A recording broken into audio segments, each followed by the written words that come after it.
Well, that was an incredible game in a semifinal matchup in Allen Fieldhouse East.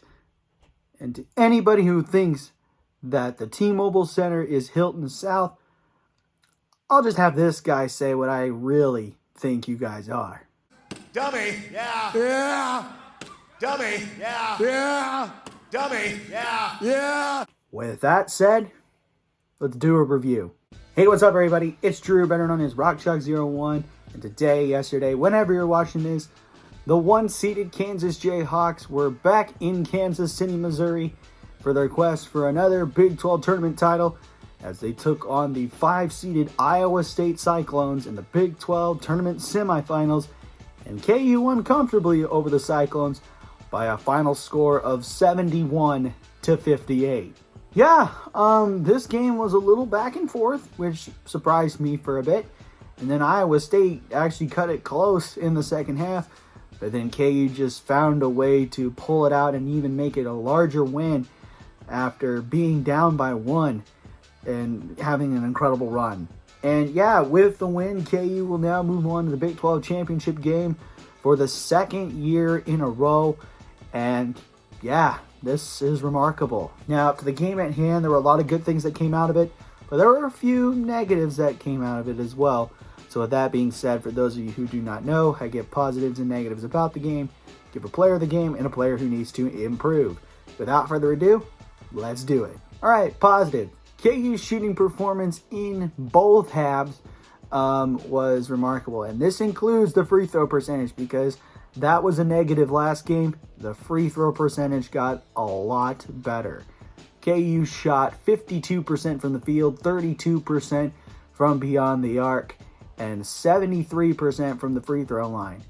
It wasn't looking like that in the first half for the free throws, but the second half really bumped it up as the Hawks shot 84% from the free throw line in the second half. Yeah, we made shots, and the fact that defensively Iowa State was just face guarding us left and right.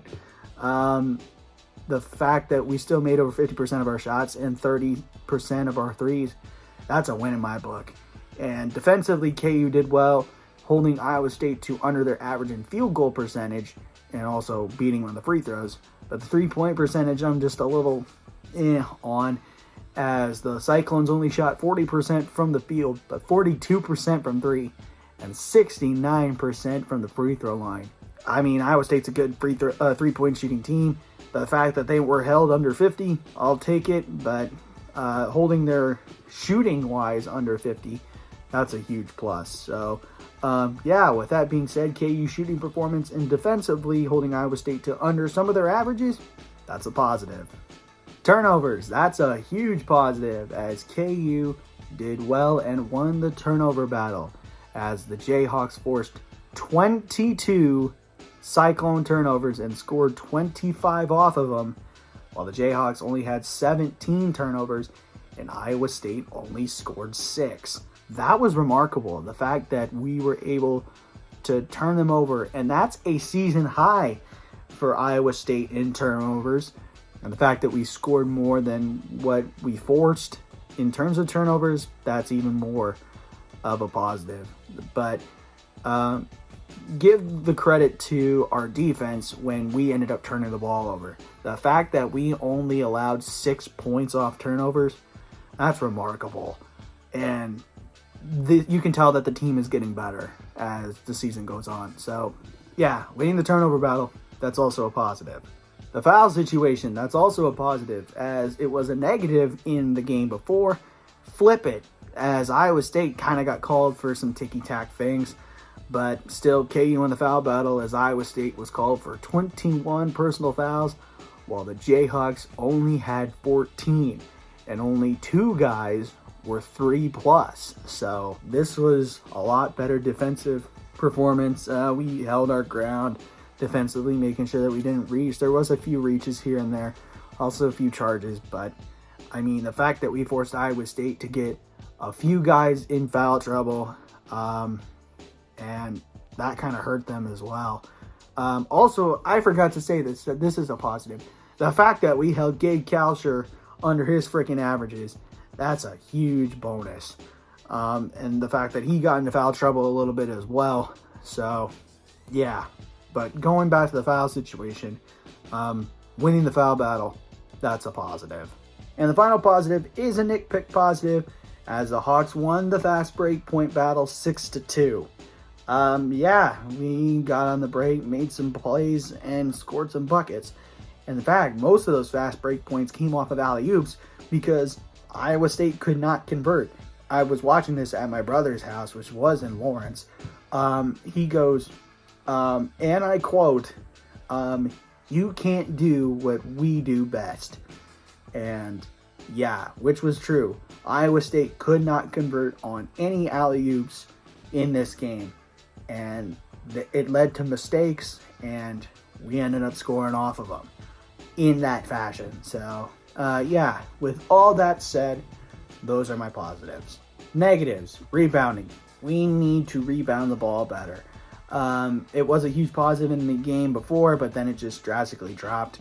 And I mean, Iowa State is a good rebounding team, but getting out rebounded in March is not really going to help you win games going forward. Iowa State out rebounded the Hawks 33-28, and most of that came on the offensive glass, as Iowa State had 15 offensive rebounds while the Jayhawks had 7. Yeah, that is a struggle. We just need to start grabbing rebounds. Simple as that. I mean, you have 2 guys grab 5+, and they have guys who, like, I think 3, 4 grab 5+. That's a little concerning, especially when you're very, very close to winning a conference tournament title and being potential 1 seed in the NCAA tournament. So, yeah, got to take care of the glass. So, losing the rebounding battle is a negative. And the final ones are just nitpicks, as KU did lose the point in the paint battle 30-26. Second chance points, KU lost that 13-10. And bench points, KU also lost that 16-6. So, points in the paint, knew that was going to happen because Iowa State just absolutely defended well in terms of the paint. They just blocked everything off. They made sure that Jalen Wilson couldn't go right. Grady Dick couldn't drive the baseline. KJ Adams couldn't post up. They did everything. And, yeah, just shots wouldn't fall. So, that sucks. Second chance points, losing that, I mean, that's basically grabbing offensive rebounds, and we couldn't do that. And then bench points, what are you supposed to do? In this situation, when Iowa State has more guys open for play on the bench than KU does, and that just comes with guys who actually played and didn't score. So, yeah, they're just nitpick fixes, but I think we'll be fine. So, with all that said, those are my negatives. Player of the game, and I'm just going to go straight into it. I mean, there's a few guys that I would give honorable mention to, but there's no doubt in my mind that Jalen Wilson is my player of the game. Another double-double on the year, and he actually shot really well. 25 points, 10 rebounds, 3 steals in 36 minutes, went 8 of 14 from the field, 3 for 7 from 3, and 6 for 6 from the free throw line. He's the Big 12 Player of the Year for a reason, and wow, he just backed it up with another double-double. Went 22-11 the game before, and now 25-10, along with 3 steals. But he shot incredibly better. I mean, almost, I think a little over 60%, and then over 40% from 3. And making every single free throw is huge. Huge, especially when your team struggled in the game before. But you can tell he was the leader of this team. No harm, no foul, and no doubt. So, what else to say? But there was no question that Jalen Wilson is my player of the game. Player who needs to improve. Now, there's a few guys I could give it to, and I will say I'm not going to give it to Kevin McCullough because of what happened and what went down. But I do want to say, hopefully he gets well soon. He has been dealing with back spasms, but he only played 12 minutes and still scored 6 points. But I can't do that to him because I think he would have done much better if he was healthy enough to play the game. So he's not on this for the player who needs to improve. My guy who needs to improve, I'm going to say, is MJ Rice. And there's also points you could say it's Bobby Pettiford. You could also say it's Ernest Uday. But the fact that MJ Rice got significant minutes and really didn't have that much productivity, there's a reason why he's my player who needs to improve.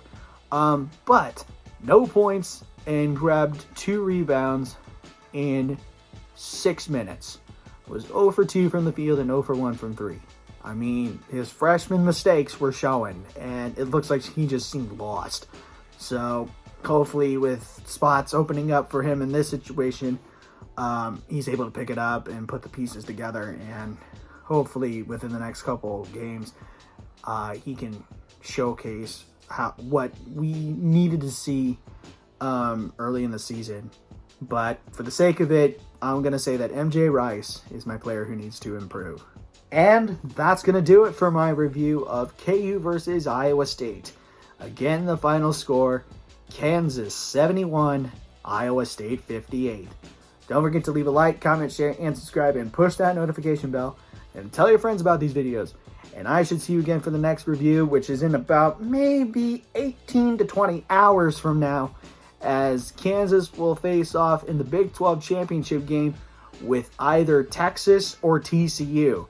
I'm looking at the game right now, and at the moment, it looks like it's going to be Texas, but there's still 9 minutes and 39 seconds left. So it's either one of those two teams. But until then, have a good day. Never ever bring exotic dancers to the field house, and I'll catch you on the flip side. Peace.